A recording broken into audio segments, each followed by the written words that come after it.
terkait juga Propepsa ini. Sebetulnya memang kemudian ini menjadi yang pertama muncul di Surabaya begitu ya dengan program serupa atau sebetulnya sempat muncul di mungkin di tempat lain, daerah lain, Dok? Oke. Sebenarnya kalau telekonsultasi itu Mm-mm. sudah banyak ya Mbak Wanita ya. Banyak sekali dokter-dokter yang memberikan layanan serupa.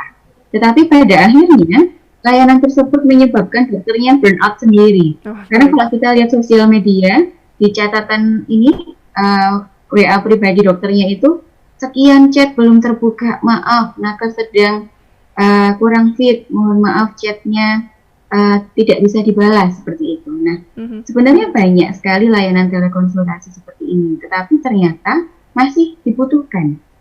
Masih banyak yang membutuhkan dan masih banyak warga yang belum termonitoring dengan baik. Mengingat juga puskesmas sendiri sedang jungkir balik melaksanakan semua program kerjanya. Sekarang harus buka 24 jam dengan personil lengkap seperti itu. Mhm.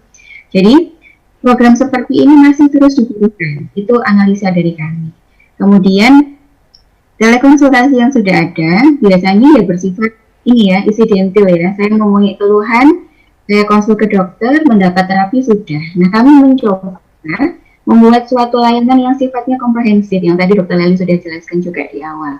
Kami berikan edukasi dulu, pemahaman dulu, motivasi dulu, kemudian kami kuatkan karena COVID ini penyakit sabar ya, harus sabar, ikhlas, menerima begitu ya. Setelah itu kita dampingi, kemudian kita berikan motivasi spiritual sama mental, ada psikiater sama ustadz yang sudah kami arahkan untuk mendampingi kami juga. Kemudian setelah dimonitoring, kami mendampingi, kemudian melepasnya hingga kondisi yang sehat seperti itu. Jadi memang benar-benar termonitor karena kalau tidak seperti itu banyak loh katanya isoman tapi masih keluar-keluar ya enggak. Katanya isoman tetapi masih ketemu dengan teman-temannya yang lain. Nah, Masih seperti itu. nongkrong ya, Dok ya? Nah, itu katanya bosan. Nah, kami tidak ingin seperti itu, Mbak Wanita. Jadi, program telekonsultasi yang kami desain ini, kami harap lebih integratif, lebih komprehensif, sehingga bisa itu mengatasi hal-hal kecil yang sebenarnya itu malah tidak membuat efektif. Baik. Begitu kurang lebihnya. Baik, jadi betul-betul bisa dibilang setiap hari pasti dicekin ya, Dok ya. Ini sebetulnya gimana disiplin atau enggak gitu ya, Dok ya. Untuk kemudian Ini ada checklist harian, Mbak. oh, wah ini ada checklist ya ini, Dok. Mungkin sedikit gambaran Dokter Nurma yang di checklist ini apa aja yang ada di situ? Sudah makan belum gitu ya. Jadi memang kami ada checklist monitoring harian. Nah, ini memang wajib diisi oleh setiap peserta Iya. isoman. Nanti isinya mulai dari gejala ya, keadaan umumnya bagaimana, kemudian jika di rumah ada termometer, bisa diukur, jika tidak bisa menggunakan subjektif, misalkan dipegang, dirapat, rada hangat, seperti itu tidak masalah.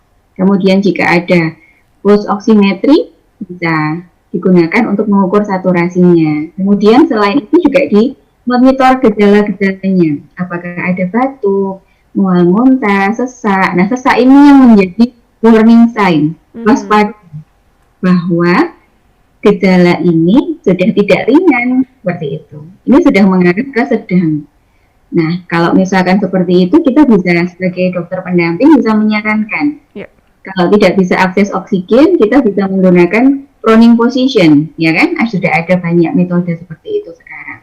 Kemudian selain itu juga riwayat sehari-hari, apakah pergi ke tempat umum, bagaimana prokesnya, seperti itu sudah kami cantumkan di form monitoring, begitu.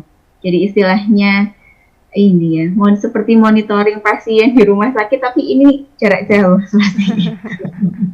Baik, nah ini berarti kemudian yang jarang ditanyain sudah makan belum? Insya Allah kalau misalnya ikut ini ditanyakan gitu ya, Dok ya. Tapi kalau bisa sehat aja ya, nggak usah ikut ini ya. Baik, Oke, semuanya sehat-sehat. amin amin.